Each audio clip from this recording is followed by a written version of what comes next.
Swachhandhra corporation chairman Pattabhi మాట్లాడుతున్నారు. ఇప్పుడు live చూద్దాం.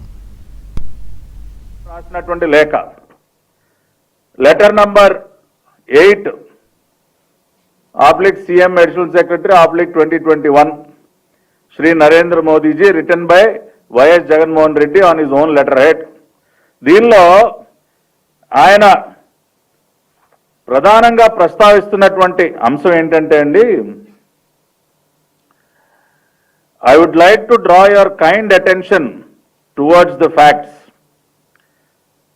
The company has around 19,700 acres of land currently, and the valuation of these lands alone could exceed 1 lakh crore rupees due to the location of the plant in the urban area and rapidly expanding urban sprawl. ఏం చెప్తా ఉన్నారంటే అండి, ఆ లేఖలో Visakhapatnam steel ప్లాంట్కి విలువైనటువంటి భూమి ఉంది. 19,700 ఎకరాల విలువైనటువంటి భూమి ఉంది. అది 1,00,000 కోట్లకి పైబడి ఉంటుంది. ప్రధానమంత్రి గారు మంచి అర్బన్ ఏరియాలో సెంటర్లో ఉంది సార్ అని చెప్తూ ఆయన గారు ఏమన్నారంటే, ఈ లెటర్లో ఫినిషింగ్ టచ్ లాస్ట్ పేజ్లో ఆయన చేసినటువంటి ప్రతిపాదన, monetising land to make the company cash rich.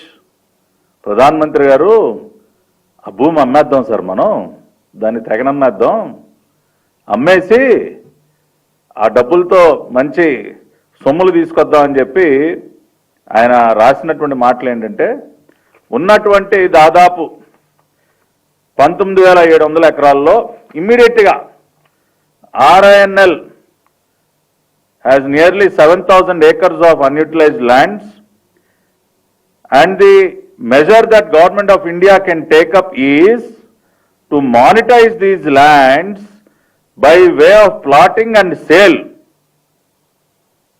and the amounts realized will make the company cash rich. So ఆయన గారు ఏం చెప్తున్నారంటే, ఈ ప్లాట్లేసి అమ్మేయాలంటండి. వాట్ మిస్టర్ జగన్ రెడ్డి, ఇదే కదా తమరు రాసింది లెటర్లో? 19,700 ఎకరాల విలువైనటువంటి భూమి, 1,00,000 కోట్ల రూపాయలు పైబడి వాల్యూ చేసేటటువంటి భూమి స్టీల్ ప్లాంట్ ఉంది. దానిలో అర్జెంటుగా మనం 7,000 ఎకరాలు తెగనమ్మేద్దాం, ప్లాట్లేసి రియల్ ఎస్టేట్ వ్యాపారం చేద్దాం, ఆ రకంగా కంపెనీని ఆదుకుందాం. ఉన్న ఆస్తులు అమ్మేసి ఇంకా కంపెనీ ఆదుకునేది ఏంటండి?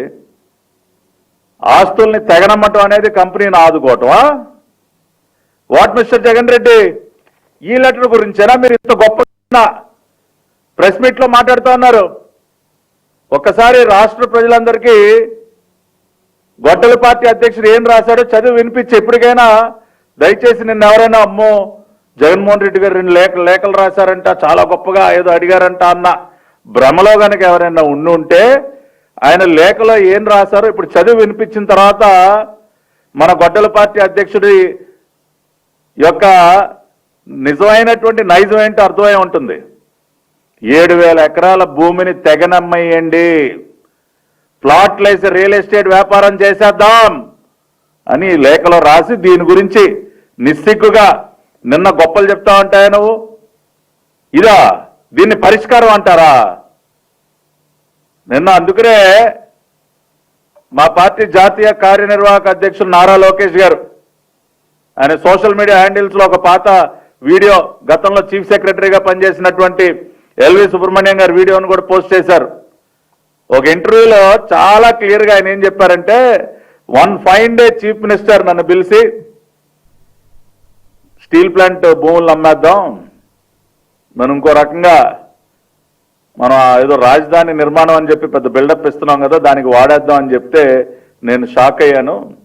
వద్దు సార్, అది కరెక్ట్ కాదండి, అట్లా ఆస్తులు అమ్మటం కరెక్ట్ కాదు అని నేను చెప్తే, అలవా నీకేం తెలుసు అని ఆయన గదవాయించాడని చెప్పి నిన్న ఎల్వి సుబ్రహ్మణ్యం గారి వీడియో ఇంటర్వ్యూలో చెప్పిన మాటలు పోస్ట్ చేస్తే, లేదు ఆయన తిట్టడం, బండబూతులో సుబ్రహ్మణ్యం గారిని తిట్టడం, పచ్చి అబద్ధాలు చెప్తా ఉన్నాడు ఆయన అని చెప్పి, మరి దీన్నేమంటారు సార్?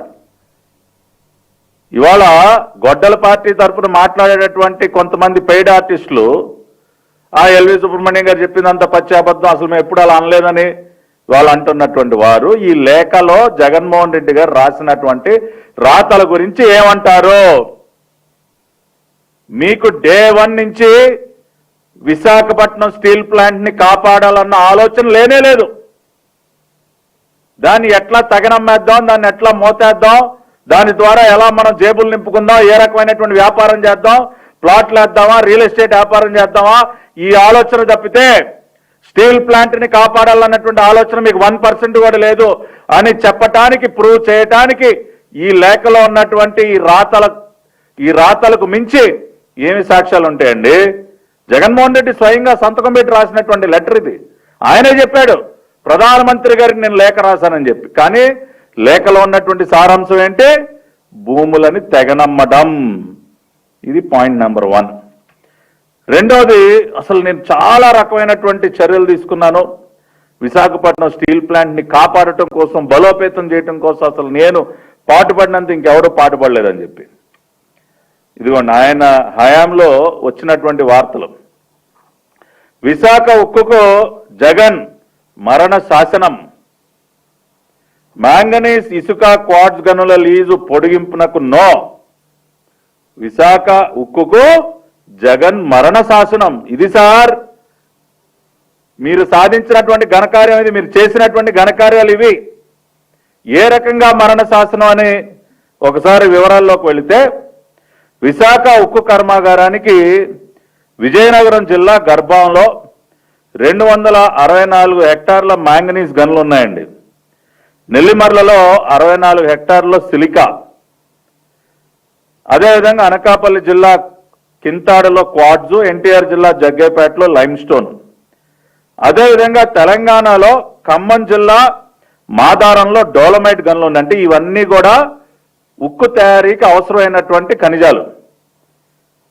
వీటికి సంబంధించి ఈ మ్యాంగనీజు, సిలికా వీటికి సంబంధించి గనుల యొక్క లీజ్ పీరియడ్ అయిపోయి, అయ్యా మాకు లీజ్ పీరియడ్ అయిపోయింది, తక్షణమే దాన్ని రెన్యూవల్ చేయండి, లేకపోతే మా కార్యకలాపాలకి అది ఆటంకం కలిగిస్తుందని పాపం విశాఖపట్నం స్టీల్ ప్లాంట్ RINL అధికారులు నెత్తినోరు బాదుకుని ఎన్నిసార్లు అడిగినా సరే 2022తో లీజ్ కాలం అయిపోయింది.